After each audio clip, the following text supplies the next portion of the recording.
Hello, who are you? Hi, I'm Tammy. Glad to be here and I'm excited.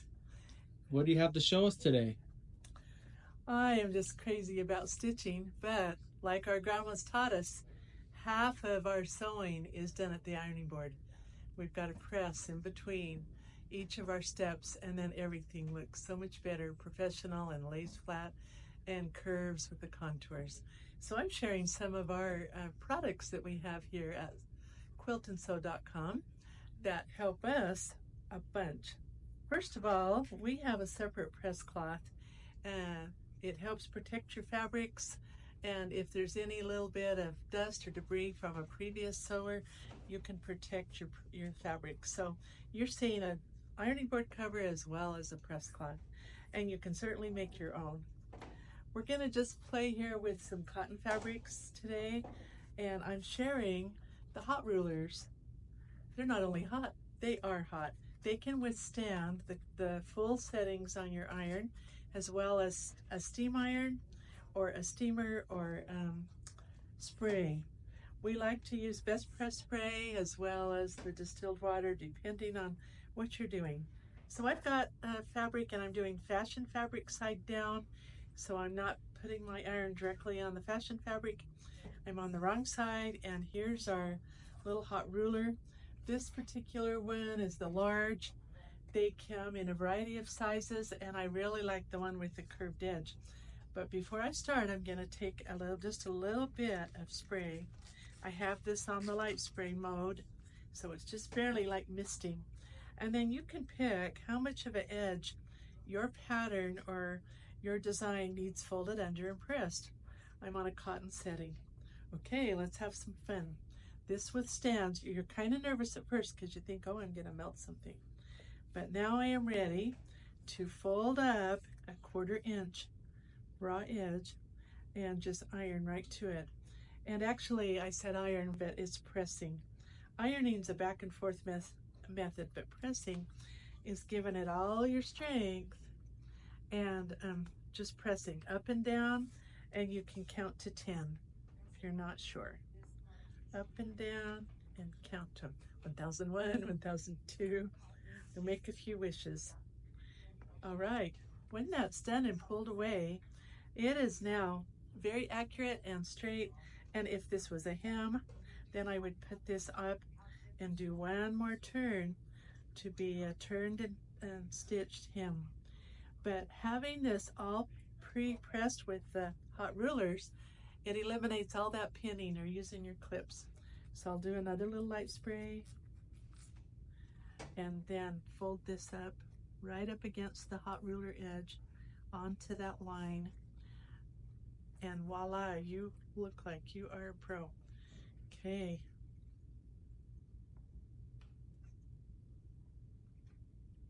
We teach a lot of classes here and have so much fun, but one of the things we have to always tend and pay attention to is our irons.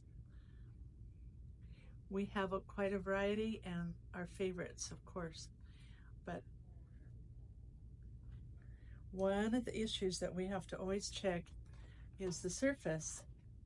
People using so many stabilizers and interfacings and different types of steam-a-seams or spray glues, you can get a gunk build up in your ironing board surface. So we enjoy this favorite product. It is called, it's by Bowen, but it's iron cleaner. And you set your iron to a wool setting and wait just a couple of minutes. And then here's the one I've been using. I did a bunch of kids' summer sewing camps, and the irons really got used a lot, and then we had to clean them up. So when you got it on a nice wool setting, you can check and make sure it's very, very hot.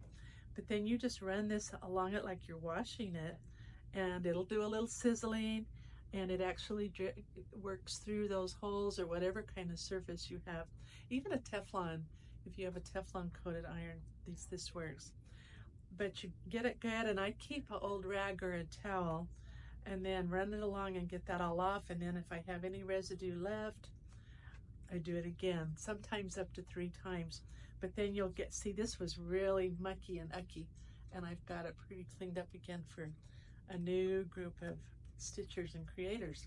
But that's a really cool tool, and I can get about 5 iron cleanings out of one of these little packages, but they're worth their weight in gold. Okay, so what are some other uses for this hot ruler? We did one that was a hem, and now I want to show you. I enjoy making apparel as well as all the other fun things we do, duffels and bags and some quilting and embroidery. But you can do a mitered corner. Some of us are just, you hear that word miter and you know it gives you shivers and cold chills, but I'm just following now the 1/2 inch line and going to press, and I'm holding it down as hard as I can, working that back arm muscle. I tell my husband I don't have to go to the gym because I am a sore either. We find all the excuses we can, right, girls? Okay, so if this was a corner, for me it's usually a corner on a man's dress coat or a sleeve, but now I'm going to do a little more on this side, and I don't have quite 1/2 inch, so I'm going to slide it a bit.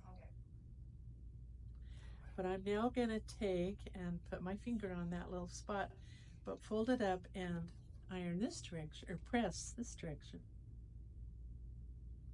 So the machine did not come with The hot ruler has markings, and you can follow them and even use a water-soluble marker, whichever color your fabrics are, and mark a little dot in the places you want. But I'm focusing on this corner right here, right now. So it's cooled off, and I'm going to open that back up, and you can see my little folded pressed corner there. And so I'm going to put this back on the ruler and look for that point right there that's on the ruler and pull that point up, and it's just so cool. You feel really smart and in control with these hot rulers. So I'm pulling that up to that point. I hope you can see that. One more little flush of moisture, and now I'm going to press right there.